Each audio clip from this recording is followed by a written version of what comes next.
Once upon a time on this very site there were things called annotations. They came in many different forms, both small and large, but one day they disappeared. These small boxes that have a great impact on YouTube history and hey, stop covering my set. Wait, no, stop.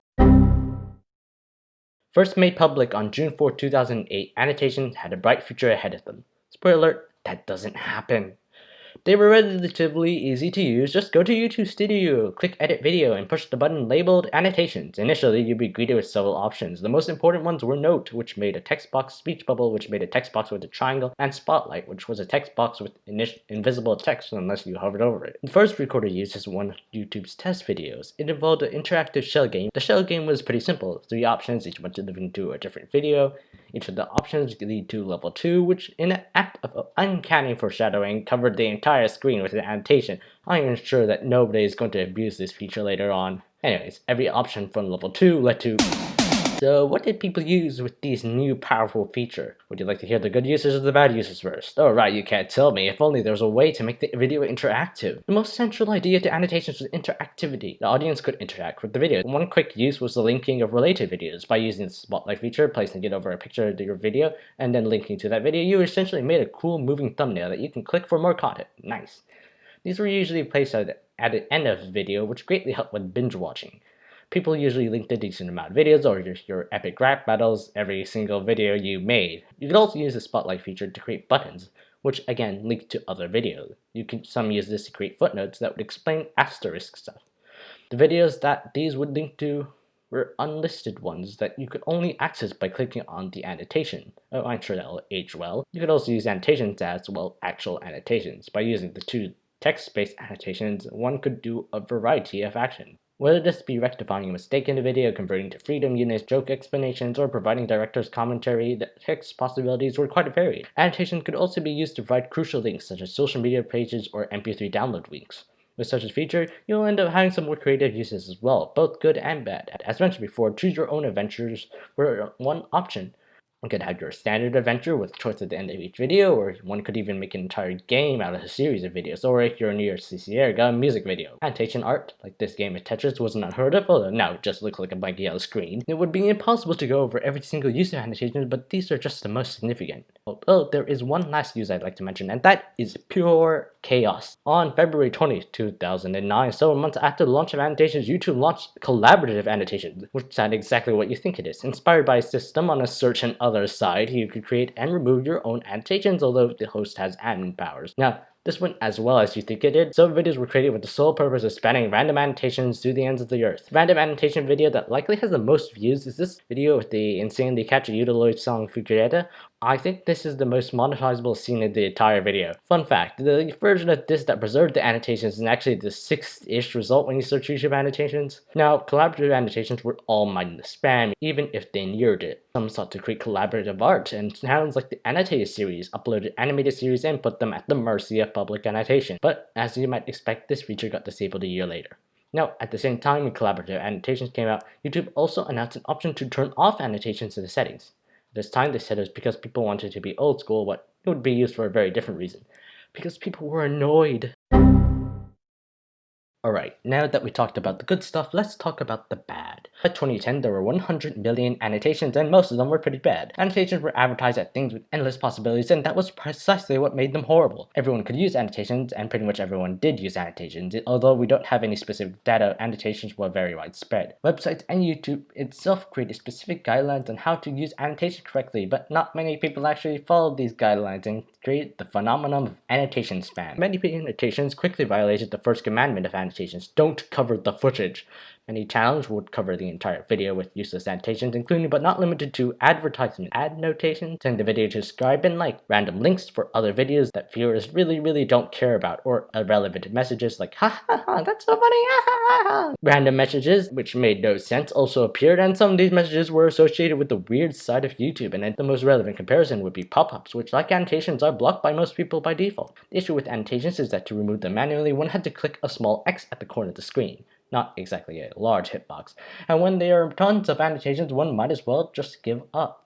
Even though annotations were trying to go away, their obstruction was still very annoying. And this is just the start of the tears that could be enforced. There were other types of annotations as well, which could all be abused. One was the pause annotation, which would, well, freeze the video. The intent was to give people more time to read something on the screen, for example. Educators may want to give... The issue with this is that if someone keeps spamming pause annotations, you basically can't watch the video. They were understandably axed by YouTube quite quickly. Another annotation exploit was done with Spotlight.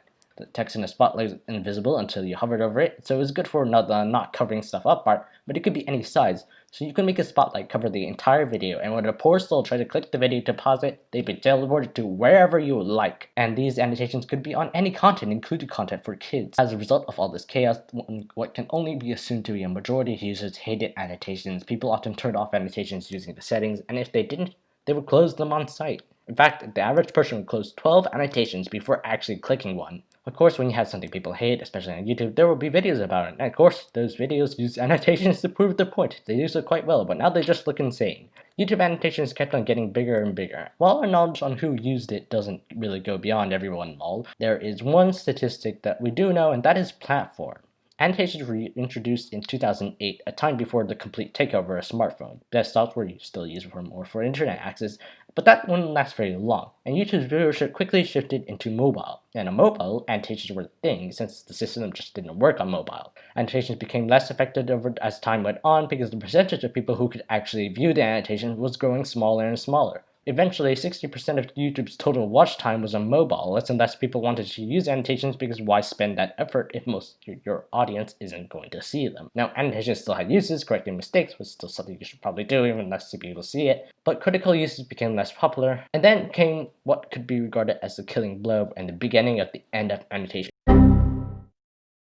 YouTube had been trying to move away from annotations for a while for the reason of them not working on mobile, so in March 2015 they announced cards, and a year later on October 2016 they announced end screen. Cards were created specifically as an evolution of annotations and they could be toggled on and off by the viewer. Like spotlights, you could link to channels, playlists, and videos, but in order to link to a website you had to become a YouTube partner, so it's much harder to link a malicious website with cards, and if you managed to do it, it'd be much more difficult to click on it. End screens were also similar to your end of video annotations. They display the thumbnail, and you know what, I don't actually have to explain end screens, you know what they are. There were three things that distinguish end screens from your previous end of video annotations. So first is that they are much more limited. They can only be placed at the end of a video for 20 seconds maximum, so again, not easily abused. Second is that they work on mobile, so worries about whether or not people can see it are irrelevant. Third is that unlike annotation, end screens can't be disabled by the viewer. According to YouTube, they can be created 10 times quicker, whatever that means. End screens provided a much better alternative to annotations. In fact, they were 7 times more effective. Their introduction took out one of the largest and most effective use for annotations, linking other videos for binge watching. As a result, the use of annotations dropped 70%. The remaining ones were still subject to the screen being turned off or closed. So on March 16, 2017, YouTube announced they would be disabling the creation of new annotations, justifying it with the creation of end screens and cards replacing the need for them, which is fair but still ignores a significant amount of other uses for annotation. As you might expect, there were varied responses. Supporters of the decision had fairly straightforward reasons. Annotations were outdated and annoying. Objection! But what about the good uses of annotations? What good uses? See, the actual good uses of annotations were comparatively sparse if you ignore the outright malicious annotations and the annotations replaced by end screens. There simply aren't that many annotations. The ones that are left may have been okay or even useful, but not exactly critical. The very creative uses, as I mentioned earlier, were much rarer and were just really gimmicky. But there are some supporters of annotations, mostly from creators and the commenters on the videos. Some said that it was unfair to punish people who were using them well just because a bunch of people were abusing it. Even the usage went down by 70%, about the remaining 30%, which is still pretty high. And screens were also disliked because there were limits on their usage. Some didn't consider them to be proper replacements for annotations, which was kind of the point. May 2nd, the annotation editor was disabled and annotations slowly faded into obscurity. Life went on. Certainly nothing else would ever happen. November 18th, YouTube announces that they will be removing all annotations on the platform on January 15th the next year, and so annotations were brought up to the light again. The majority of people were still quite happy. This meant no more annotation spam at all. So in addition to defeating the monster, YouTube was now reverting the damage it dealt. At the same time, people didn't really like the outright removal, even if they found annotations annoying. The biggest concern was that the good videos that based entirely on annotations would all be rendered obsolete. Anyways, whenever you're wiping out that much stuff, even if it's mostly bad, people like me will still want to preserve it. So there were several projects launched to preserve as many annotations as possible. Some managed to download the entirety of annotations, while others screen recorded videos famous for the visual annotation. So the fateful day came and annotations were wiped from the face of YouTube. And that is time for the one-sentence description. Notes of various usage, both good and bad, forever lost to time. Should we be glad?